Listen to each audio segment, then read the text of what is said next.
복된 주에 우리에게 주시는 하나님의 말씀은 히브리서 11장 22절에서 26절의 말씀입니다. 신약성경 365면에 있습니다. 신약성경 365면에 있는 히브리서 11장 22절에서 26절의 말씀입니다. 이제 하나님의 말씀을 봉독해 드립니다. 믿음으로 요셉은 임종시에 이스라엘 자손들이 떠날 것을 말하고 또 자기 뼈를 위하여 명하였으며, 믿음으로 모세가 났을 때에 그 부모가 아름다운 아이임을 보고 석 달 동안 숨겨 왕의 명령을 무서워하지 아니하였으며, 믿음으로 모세는 장성하여 바로의 공주의 아들이라 칭함받기를 거절하고 도리어 하나님의 백성과 함께 고난받기를 잠시 죄악의 낙을 누리는 것보다 더 좋아하고 그리스도를 위하여 받는 수모를 애굽의 모든 보화보다 더 큰 재물로 여겼으니 이는 상 주심을 바라봄이라. 아멘. 신앙생활은 자동차를 운전하는 행위와 비슷합니다. 운전학원에서 운전에 대한 지식을 배우는 이유는 안전하게 자동차를 운행하기 위해서입니다. 물론 학원에서 모든 것을 다 습득할 수는 없지만 그곳에서의 가장 기본적인 그 골격을 쌓게 되어지지요. 또한 다양한 상황에서 운전자는 운전 지식을 갖고 행동을 하게 됩니다. 운전자가 바른 지식을 갖고도 그에 따르지 않으면 위험한 상황에 놓이게 되겠지요. 성도들이 성경을 가까이 하는 이유도 여기에 있습니다. 세상에서 만나는 다양한 상황에서 성경의 지식을 바르게 살게 위해서입니다. 바른 지식을 갖고 바르게 대응하며 바르게 반응하며 살기 위하여서 우리는 성경의 말씀을 알아야 하지요. 올바른 지식을 따르지 않으면 위험한 삶을 살게 되기 때문입니다. 처음부터 능숙하게 운전하는 사람은 없습니다. 모든 운전자에게는 초보 시절이 있습니다. 운전자는 반복된 운행을 통하여서 안전하고 편안하게 운전하는 그 습관이 몸에 배이게 되어지지요. 성도들도 하나님의 말씀을 학습해야 합니다. 성경을 배우고 몸에 익숙해야 세상에서 여러 다양한 사건들, 상황들을 만났을 때에 바르게 반응하며 또 그에 따르는 삶을 살 수 있기 때문이지요. 성도가 살아가야 할 때에 가장 기본이 되는 말씀, 핵심이 되는 말씀은 십계명입니다. 십계명은 하나님께서 모세의 중재를 통하지 않고 이스라엘의 백성의 귀에 직접 들려주신 유일한 말씀입니다. 하나님은 십계명을 이스라엘 자손들에게 주시면서 나를 사랑하고 내 계명을 지키는 자에게는 천대까지 은혜를 베푸느니라 말씀하여 주셨습니다. 보통 한 세대에 30년을 잡으니 천대면 몇 년일까요? 상당히 오랜 기간이지요. 그만큼 하나님께서 하나님의 말씀에 따라 살아가는 그들에게 이와 같이 지켜주시겠다라고 하는 그 말씀입니다. 하나님께서 사람들에게 기대하시는 삶의 핵심이 십계명에 담겨 있지요. 십계명은 개인 간 공동체를 살리는 말씀입니다. 예수님께서 율법사가 제일 되는 계명이 무엇이냐라고 물으셨을 때에 하나님 사랑이라 말씀하시며 내 이웃을 내 몸과 같이 사랑하라고 하는 이웃 사랑을 말씀해 주셨습니다. 사랑하라 라고 하는 그 말씀 가운데에 이 십계명의 내용이 다 담겨져 있지요. 하나님을 사랑하는 그 사람은 그의 삶의 자리에 하나님께서 원하시지 않는 그 삶을 살려 하지 않을 겁니다. 또 내 이웃을 내 몸과 같이 사랑한다고 한다면 내 이웃에 대하여서도 함부로 대하지 않는 그 삶을 선택하게 되겠지요. 그렇게 십계명은 개인과 공동체를 살리는 그 말씀이 됩니다.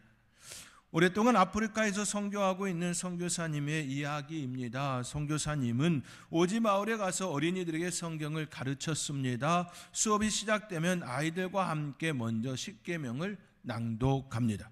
선교사님이 선창하면 아이들이 따라하는 방식입니다. 어느 날 이 선교사님이 자신이 악을 쓰면서 선창하는 그 모습을 불현듯 보게 되었습니다. 선교사님은 너무나 쉽게 흉악한 범죄가 일어난 지역에서 사역하고 있었기 때문에 아이들을 생각하는 그 마음이 강하여 선창을 크게 하는 핏대를 세우며 그 선창하는 그 자신의 모습을 보게 되었습니다. 사람들은 적은 돈 때문에 쉽게 도둑질하고 살인을 저지르는 그 모습이 그들 땅에 일어났음을 보았기 때문이지요. 심각한 성적 다랑으로 자녀들의 아빠가 서로 다른 경우가 허다하였습니다. 선교사님은 아이들에게 어려서부터 십계명을 지키도록 가르치지 않으면 아프리카에 소망이 없다라고 하는 그 생각이 그의 마음에 들어와 십계명을 선창할 때에 강하게 핏대를 세우며 그렇게 외치는 그의 모습을 보게 되었습니다. 사람들이 변화되지 않으면 아무리 많은 돈을 쏟아부어도 밑빠진 독에 물붓기이지요. 그 땅에 아프리카에 아무리 많은 여러 가지의 모습으로 다가가고 또 다가간다 할지라도 그들의 근본적인 변화가 일어나지 않으면 다 헛수고이겠지요. 그것을 몸으로 느끼고 마음으로 느끼기에 십계명을 선창할 때에 핏대를 세우며 열정적으로 그들에게 이야기하는 그 모습을 보았다라는 것입니다. 선교사님께서 이처럼 어린이들에게 십계명을 가르치는 이유는 단 한 가지입니다. 그들이 하나님의 사람으로 잘 살기를 바라기 때문입니다. 그 중심에 하나님의 말씀이 있기를 간절히 바라기 때문입니다. 우리는 여기서 매우 중요한 한 가지 사실의 의문점에 이르게 됩니다. 십계명, 이 십계명이 이스라엘 자손들에게 기본이 되어지는 이 말씀이 언제부터 중심이 되었는가입니다. 언제부터 그들의 중심에 십계명이 되었습니까? 그것은 바로 출애굽한 이후였습니다. 출애굽한 이후에 그들에게 주어진 것이 십계명의 말씀입니다. 십계명은 출애굽한 이스라엘 백성들에게 하나님께서 하나님의 백성답게 살라고 주신 계명입니다. 10가지 계명이라 하여 십계명 이렇게 칭하고 있지요.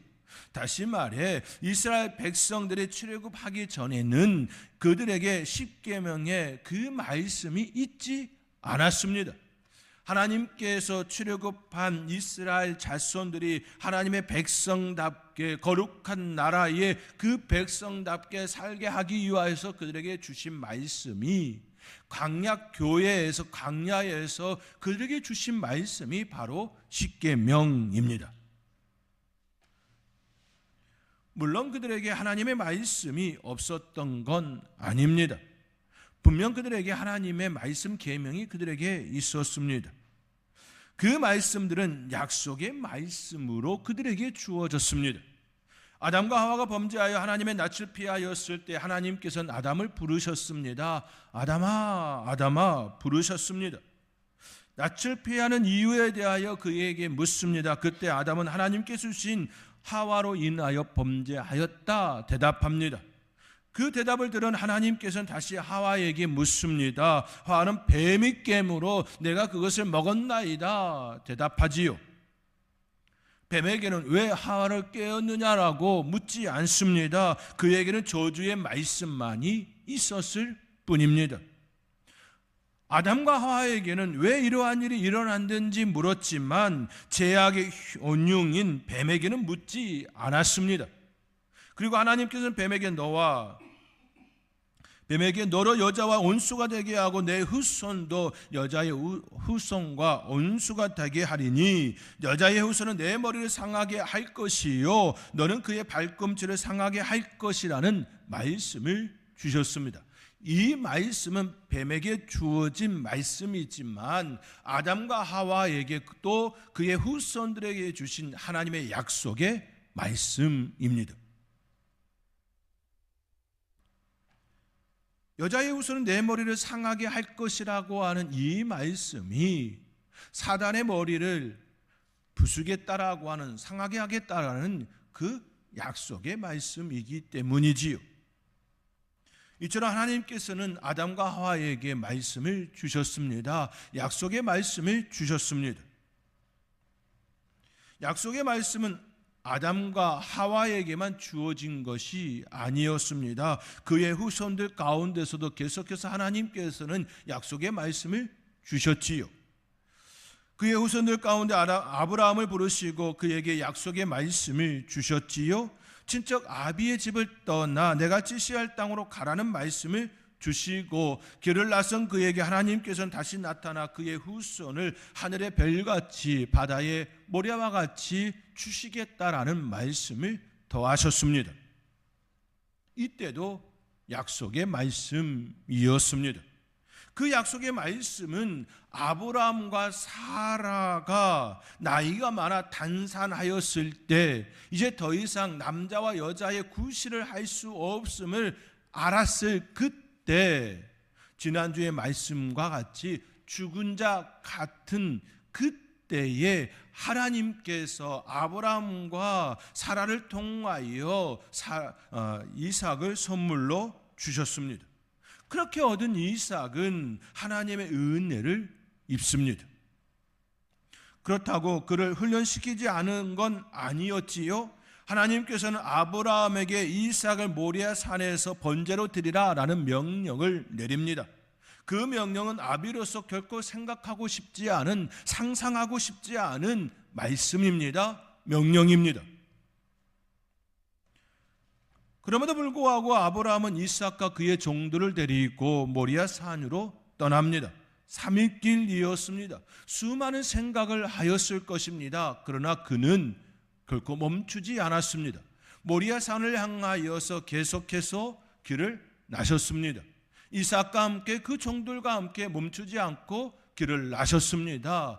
그 이유는 하나님께서 그와 함께 하심을, 또 그에게 주신 약속의 말씀을 주신 그분을 알기 때문이지요. 그는 이미 경험한 자입니다. 나이가 많아 단산하였습니다. 죽은 자 같은 그가 이삭을 선물로 받았습니다.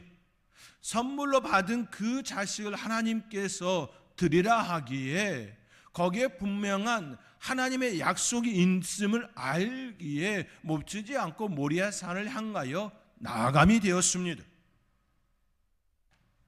모리아 산에 도착하였을 때 아브라함은 그의 아들만을 데리고 지시한 모리아 산, 그 산에 오릅니다. 아브라함은 이삭을 포박하고 칼로 잡으려 합니다. 그때 다급한 하늘의 소리가 들립니다. 아브라함아, 아브라함아. 그 아이에게 손을 대지 말라. 그에게 아무 일도 하지 말라. 내가 내 아들 독자까지도 아끼지 아니하였으니 내가 이제 내가 하나님을 경외하는 줄 아노라. 이 말씀이었습니다. 하나님께서는 그에게 이삭을 주었습니다. 그 이삭은 죽은 자 같은 그때 얻었습니다. 남자와 여자의 구실이 다 끝난 그때 얻었습니다. 그 아들을 번제로 드리라고 하여 다시 그를 번제로 드리기 위하여 그를 칼로 잡으려 하였습니다. 아브라함이 이처럼 할 수 있었던 이유는 하나님의 역사를, 하나님의 기적을, 하나님의 약속의 말씀이 그에게 이미 이루어졌음을 알기 때문입니다. 경험하였기 때문입니다. 하나님의 약속의 말씀이 성취되었음을 알기 때문입니다. 하나님은 그에게 죽은 자 같은 그때의 이삭을 주었습니다. 주신 분이 달라고 하기에 다시 드림이 되었습니다. 왜냐하면 여기에는 매우 중요한 한 가지 약속이 이미 그에게 주어졌기 때문입니다.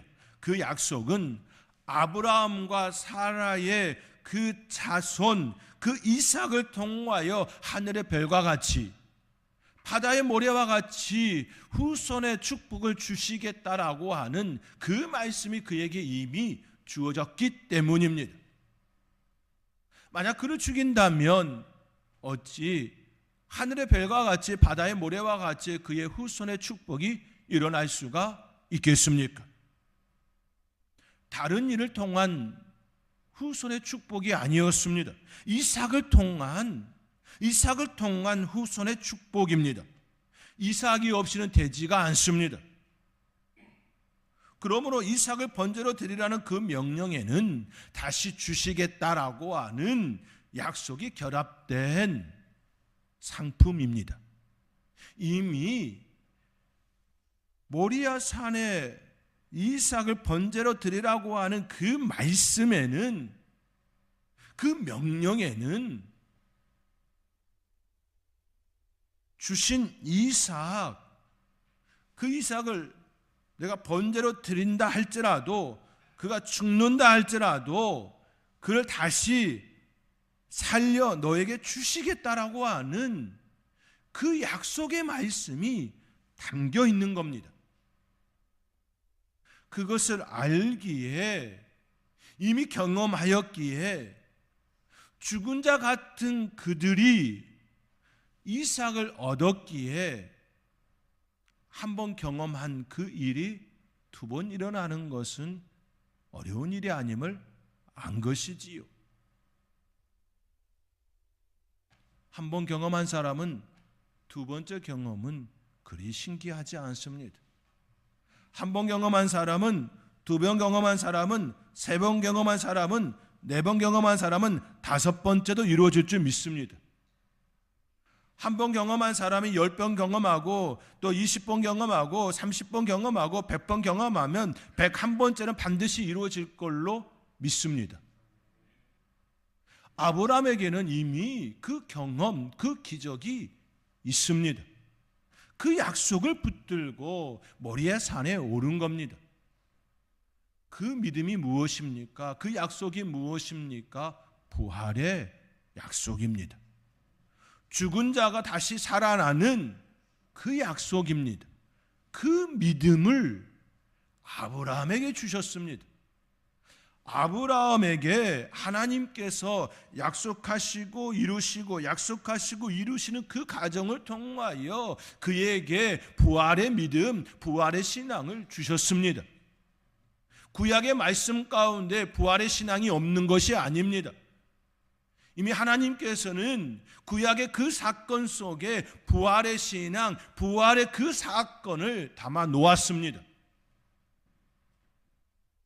아브라함은 그 믿음으로 모리아 산을 향하여 나아갔던 것이지요.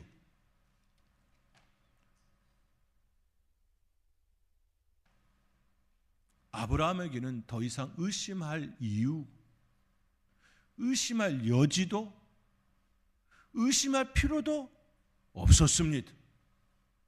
이것이 바로 아브라함의 믿음입니다.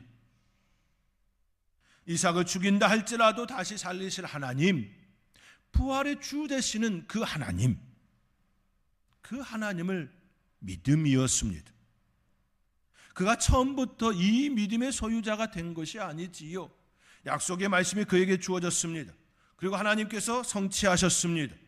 그리고 믿음이 일어납니다.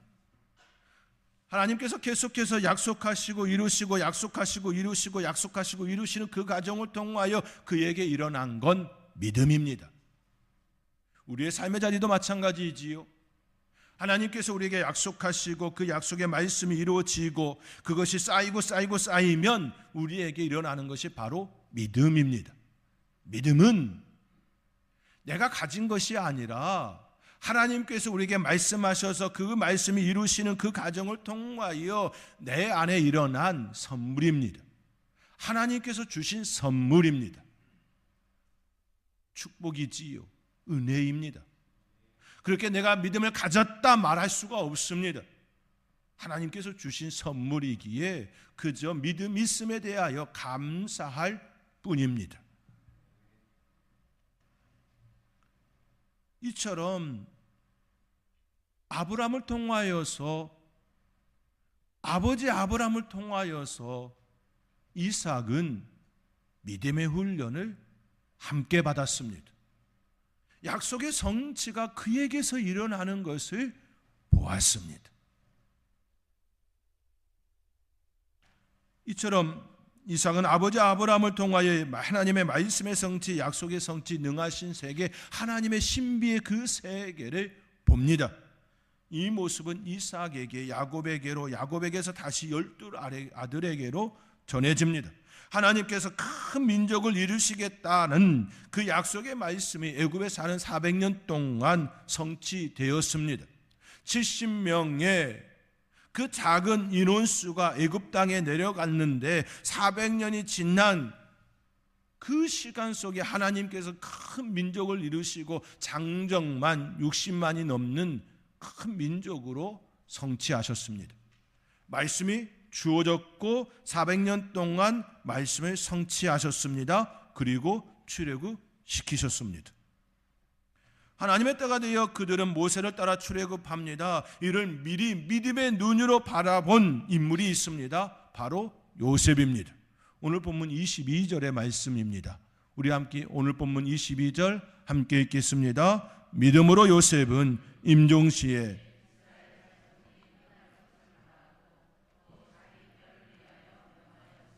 아멘. 믿음으로 요셉은 그가 죽을 때에 내 뼈를 가지고 나아가라는 그 명령을 합니다. 바라봄이지요. 미래를 바라봄입니다. 오늘 말씀에서도 26절 하반절에 그러므로 그리스도를 위하여 받는 수모를 애굽의 모든 보화보다 더 큰 재물로 여겼으니 이는 상 주심을 바라봄이라. 바라봄이 믿음입니다. 미래를 바라보았습니다. 하나님께서 약속에 성취하실 그 세계를 바라보았습니다. 바라보면 내 안에 흔들림이 없습니다. 바라보면 그 하나님의 세계를 바라보면 내 안에 더욱 단단함이 일어납니다. 요셉은 믿음으로 그의 자손들에게 이와 같이 말합니다. 그리고 그들은 그 유고를 가지고 출애굽하였습니다.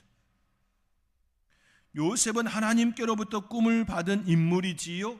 하나님께서 주신 꿈을 꾸었습니다. 그리고 그 꿈대로 이루어지는 삶을 살았습니다. 그 주위에 꿈꾸는 이들이 있었고 그 꿈을 그가 해석하여 주고 그 해석대로 되어지는 것을 또 보았습니다. 술 맡은 간원장, 떡 굽는 간원장, 바로가 꾸는 꿈을 하나님께서 주신 지혜로 해석하고 그 해석대로 되어지는 것을 보았습니다.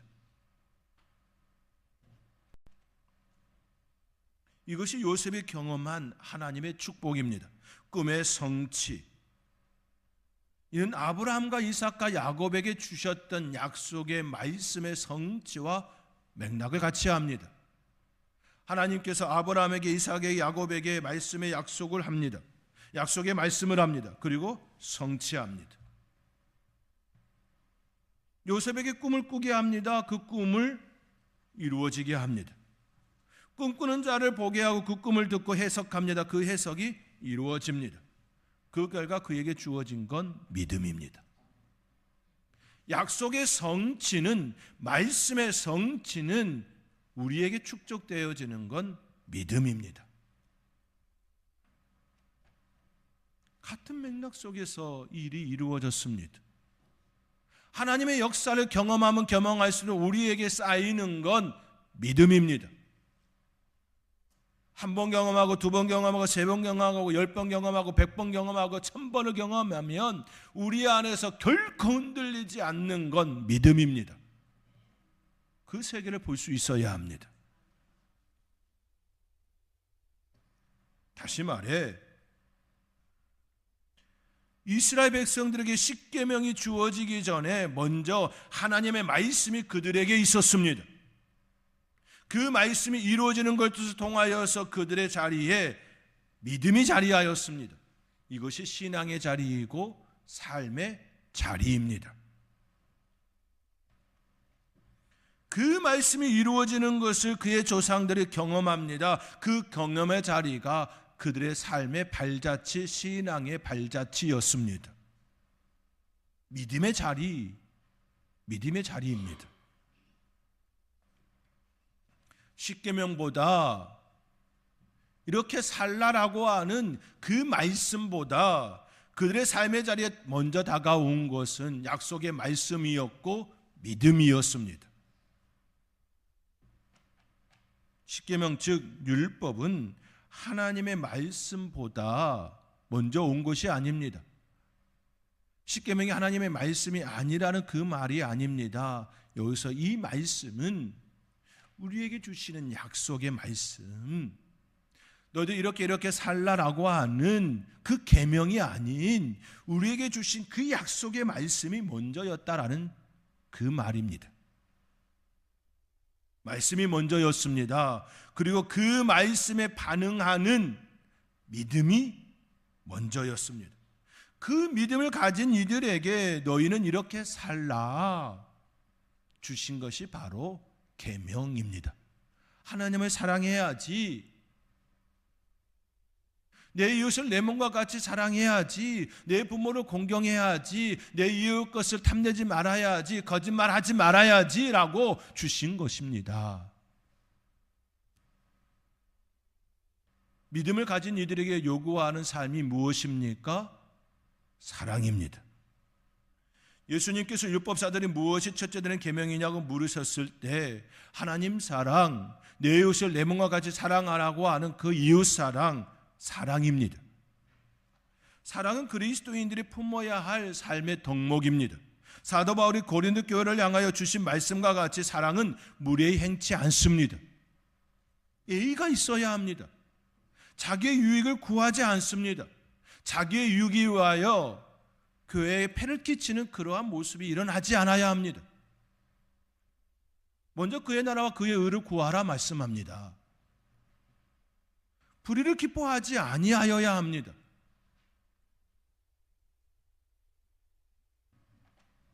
그러므로 사랑은 믿음을 가진 사람들에게 하나님께서 요구하시는 삶의 모습입니다. 삶의 자세이고 삶의 태도이고 우리의 삶의 그 일부입니다. 믿음을 가진 이들이 마땅히 품어야 할 삶의 자세가 바로 사랑입니다.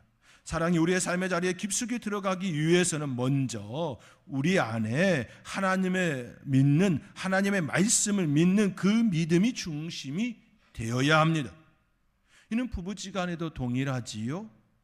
부부 사이에 믿음이 없으면 사랑할 수가 없습니다. 매사에 매우자를 의심하는데 어떻게 사랑할 수가 있겠습니까? 사랑보다 우선시 되어야 할 것은 믿음입니다. 믿음 위에 사랑이 더해야 합니다. 사도 베드로도 배우배로운 믿음을 가진 이들에게 보낸 편지에서 이와 같이 교훈합니다. 가르칩니다. 베드로후서 1장 5절 이하의 말씀에 그러므로 너희가 더욱 힘써 믿음의 덕을, 덕의 지식을, 지식의 절제를, 절제의 인내를, 인내의 경건을, 경건의 형제의 우애를, 형제의 우애의 사랑을 더하라. 믿음의 덕을, 덕의 지식을, 지식의 절제를 차곡차곡 쌓아서 맨 마지막에 오르는 단계가 사랑이라는 말씀입니다. 이와 같이 사도 베드로는 교훈합니다. 가장 먼저 언급된 덕목은 사랑이 아닙니다. 믿음입니다. 가장 나중에 언급된 덕목이 바로 사랑입니다. 믿음의 덕을, 덕의 지식을 쌓고 쌓은 후에 가장 나중에 빛을 발하는 자리가 바로 사랑입니다. 바른 지식 위에 세워지지 않는 사랑, 건강한 사랑 아닙니다. 올바른 사랑 아닙니다. 믿음 위에 세워지지 않은 사랑, 바른 사랑 아닙니다.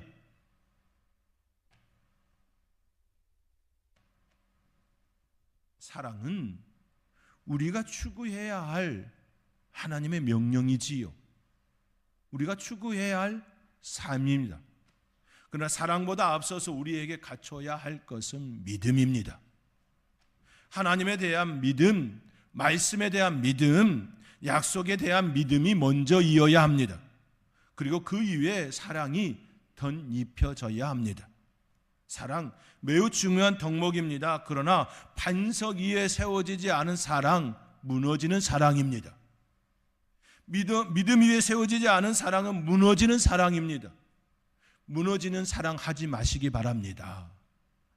바른 지식 위에, 바른 덕 위에, 바른 믿음 위에 사랑을 해야 합니다. 믿음이 없이는 세울 수 없는 것이 사랑입니다. 모세도 그의 삶을 통하여 우리에게 분명하게 알리고 있습니다. 오늘 본문 24절에서 26절의 말씀입니다.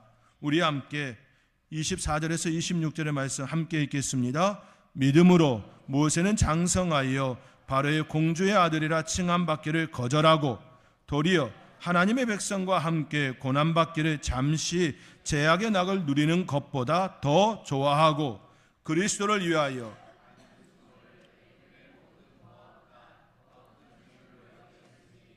이는 상주심을 바라봄이라. 아멘. 모세는 바로의 공주의 사랑을 거절합니다. 모세는 믿음으로 장성하여 바로의 공주의 아들이라 칭함받기를 거절하고 바로의 공주의 사랑을 거절합니다. 그 이유는 믿음 때문입니다. 그 믿음은 상 주시는 이의 그 바라보았기 때문입니다. 바라봄의 믿음입니다. 상 주심을 바라보는 믿음입니다. 그리스도를 위하여 받는 수모를 애굽의 모든 보화보다 더 큰 재물로 여겼습니다. 사랑이 먼저가 아닙니다. 믿음이 먼저입니다. 믿음 위에 바른 지식 위에 사랑이 꽃 피우는 것입니다. 사랑하는 성도 여러분, 우리의 삶의 자리에 무엇이 먼저 있어야 합니까? 그것은 바로 믿음입니다. 하나님의 말씀입니다. 약속의 말씀입니다. 하나님을 향한 믿음, 말씀이 내 안에서 이루어진다라고 하는 그 믿음이 먼저이어야 합니다. 그리고 그 믿음 위에 우리의 삶의 여러 모습들이 쌓아져야 합니다. 왜냐하면 우리에게 상 주시는 이가 있음을 알고 그 상 주심을 바라보는 우리의 삶이 이어야 하기 때문입니다. 바라봄의 믿음, 그 믿음으로 하나님의 은혜를 사모하며 그 삶을 살리라. 그 은혜대로 살리라. 마땅히 내 안에 가장 밑에 있어야 할 그것을 두고 살리라 소망하며 그 위에 하나님께서 우리에게 말씀하시는 계명, 사랑의 삶을 사는 믿음의 사람들 되기를 주님의 이름으로 축원드립니다. 기도하겠습니다. 하나님, 믿음 위에 사랑을 쌓고 또 쌓는 저희들 되게 하여 주옵소서. 믿음 위에 덕을, 절제를, 지식을 쌓고 또 쌓아 사랑에 이르게 하여 주옵소서. 하나님, 말씀 위에 그 믿음의 반석 위에 우리의 삶을 쌓는, 그리하여 바라보며 믿음의 그 은혜가 있게 하여 주시옵소서. 감사하옵고 예수님의 이름으로 기도하옵나이다. 아멘.